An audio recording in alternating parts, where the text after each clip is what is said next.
100 years ago today, a white lynch mob tore through a flourishing black neighborhood in Tulsa, Oklahoma, killing as many as 300 people, burning around 35 blocks to the ground, and destroying more than 1,000 homes and businesses. It was one of the worst incidents of racial violence in this country's history and reversed years of prosperity in the Greenwood neighborhood, which was built by the children of slaves in the early days of Jim Crow and had come to be known as Black Wall Street. But to this day, you won't find a word about the neighborhood or the massacre in most American history books. In a speech from Greenwood today, President Joe Biden called on the country to change that and to finally confront long-ignored acts of racial terror like this one. For much too long, the history of what took place here was told in silence, cloaked in darkness. Only with truth can come healing and justice and repair. And to all those lost so many years ago, to all the descendants of those who suffered, to this community, that's why we're here, to shine a light, to make sure America knows the story in full. Biden also announced some small steps, including targeted government business grants and new fair housing rules aimed at reducing the racial wealth gap in Tulsa and beyond. But the Greenwood Massacre is just one of many moments in American history that most of us did not learn about in school. I, for one, was taught that slavery ended when Abraham Lincoln signed the Emancipation Proclamation in 1863. But in reality, it continued for years in many southern states, including Texas, where slaves weren't freed until a Union Army proclamation nearly 2.5 years later. It became known as Juneteenth, a holiday that's been celebrated ever since by some, though still not federally recognized. A terrific new book from historian and Harvard professor Annette Gordon-Reed tells the story of the road to Juneteenth and since, through a history of her state and of her family, as she grew up in Texas. It's called On Juneteenth. Among her other work is The Hemingses of Monticello, which won a National Book Award and the Pulitzer Prize in History. She joins me now. Annette Gordon-Reed, it's a pleasure to meet you. Thanks so much for being here. Glad to be here. Thank you for inviting me. My pleasure. Unlike much of America, especially white America, you grew up celebrating Juneteenth. After what some have called a year of racial reckoning, will this year's be different? Well, I think so, because all eyes are on and many thoughts are about the question of race in the United States since the killing of George Floyd and all of the demonstrations that took place, not just in this country, but around the world after that. We are supposedly in something called a racial reckoning. Yeah. And since slavery was racially based in this country, the end of slavery in Texas, a holiday that is now celebrated around the country, is a good time to reflect upon this question and how that institution continues to shape American life. You know, one of the few truths spoken by Donald Trump, a perverse reality, was when he said he made Juneteenth famous. He brought it into the consciousness of many more Americans when he had that campaign rally scheduled in Tulsa on June 19th. He had to move it. Sadly, as I said, few of us knew about that. Is it because Black Americans have been written out of American history, or because we share some of the blame that we're simply too comfortable with a more comfortable history of our country? Well, I think part of it has to do with the fact that for many years, the celebration was centered in Texas. And I grew up thinking of it as a Texas holiday, a holiday for Black people in Texas. And then it became a state holiday, 79, and officially in 1980. And it took a while. The Texas, people who left Texas and went other places took it with them, but it wasn't very much in national consciousness. It was sort of a state-by-state phenomenon. And it was pretty famous when he said it. I mean, it did draw attention to the date when it was this conflict, but it was pretty well known before then. But now, I think, as you suggested before, because of the situation we're in right now, people have been focusing much more on it than they had in the past. Speaking of history in Tulsa, it seems to me too few of us knew of the massacre either. But after having read your book, violence against Black people when they are achieving freedom or prosperity, whether in Texas or not, is not unusual at all.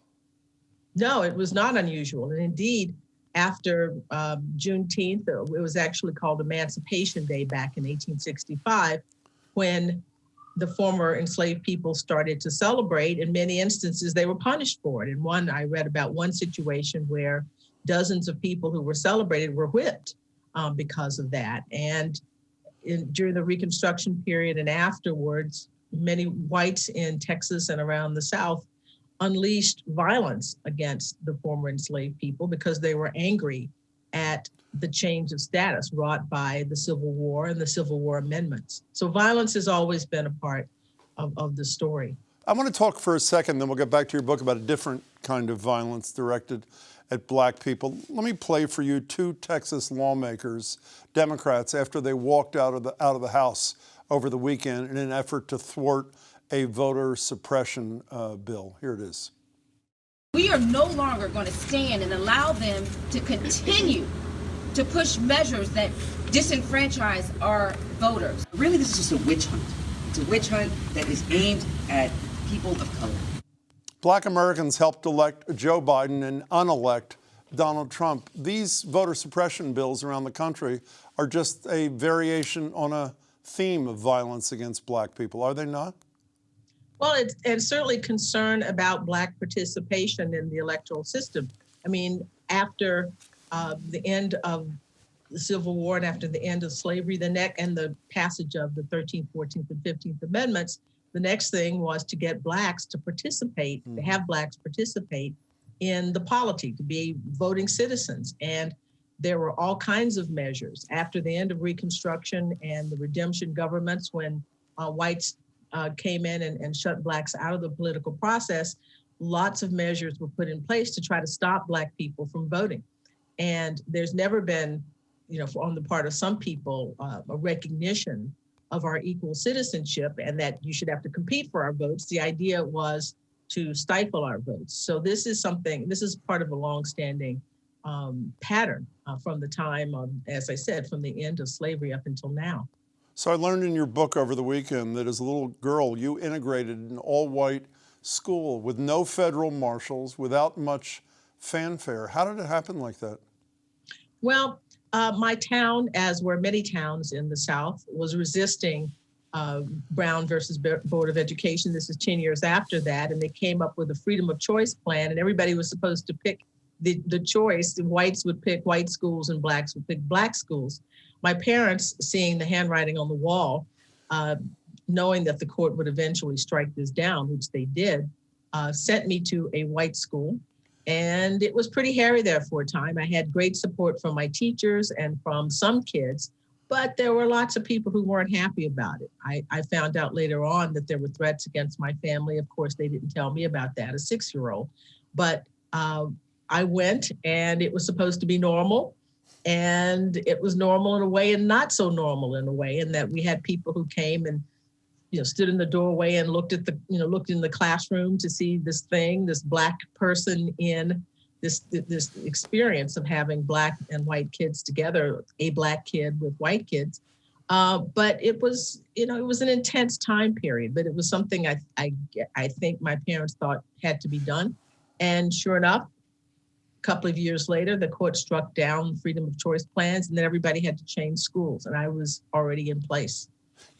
Speaking of Brown versus Board of Education, obviously separate but equal is not equal and not constitutionally permissible, from 1954, you write that while most of us focus on black students and how they were affected, that we have far too little focus on black teachers and how they were affected. Could you explain that a little bit?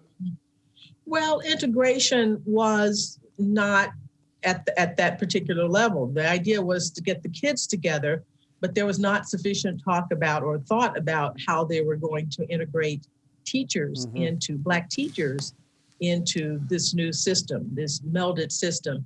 And across the South and not just Texas, sometimes a lot of African-American teachers were taken out of the classroom or moved to do other things that they had not been trained to do or did not want to do. That's not why they had what they thought their career plan was to be. And so black students sometimes lost Black female and male teacher role models for them. And, as I said, my teachers were very good in elementary school, but Booker T. Washington, which was the Black school in my hometown, the teachers and the students had a special bond because the teachers lived in the community. Sometimes they were members of their family, and it was a communal effort. And that was sort of lost. My mother, remained in the classroom, but her mission of teaching Black students, which is why she said she'd become a teacher, was gone. I mean, she loved all of her students, Black and white, but she had seen herself as part of a vanguard that was supposed to be training Black students under very, very difficult circumstances to sort of carry the ball forward in the way of the civil rights movement from the 50s and the 60s. So it changed things. I mean, for the better in lots of ways, but things were lost as well. You write, Texas is a white man. I think most people who haven't read the book can probably figure out what you meant, but rather than them filling in the blanks, why don't you? What does that mean? I say that to say the image of Texas is of a white man. Texas has been constructed as white and male, and people think of a cowboy, or they think of an oil man or a rancher. And even though a number of cowboys were Black, that's another part of history that's not known as well as it should be. But from Hollywood, there's an image, and Texas is about the West. It's not about East Texas, where I grew up, where most people lived, which was a plantation society, a place where cotton was grown and sugar cane. The people who settled there were people who came from Georgia and Alabama and from the southeastern part of the United States to recreate the cotton kingdom there in Texas. And you don't think about that. You don't think about cotton and slavery, or most people don't think about cotton and slavery. That's not the predominant image of Texas. It's one of the cowboy out west on the range.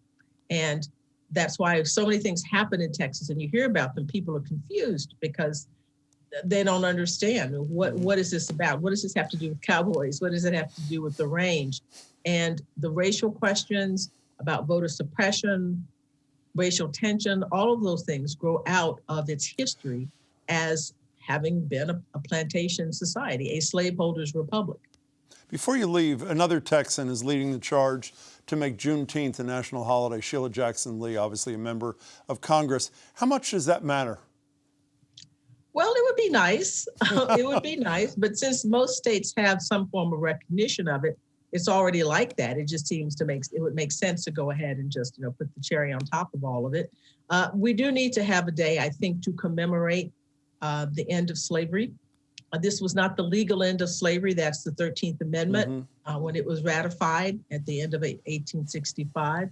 But this is as good a day as any. And it's a time to reflect not on the notion that everything was all right when slavery ended, but it was really more of a beginning. But we need to think about what it must have felt like, or to remember what it must have felt like to people who had been treated like property, to think that they finally had the chance to live as equal human beings and equal citizens in the country that they helped to build.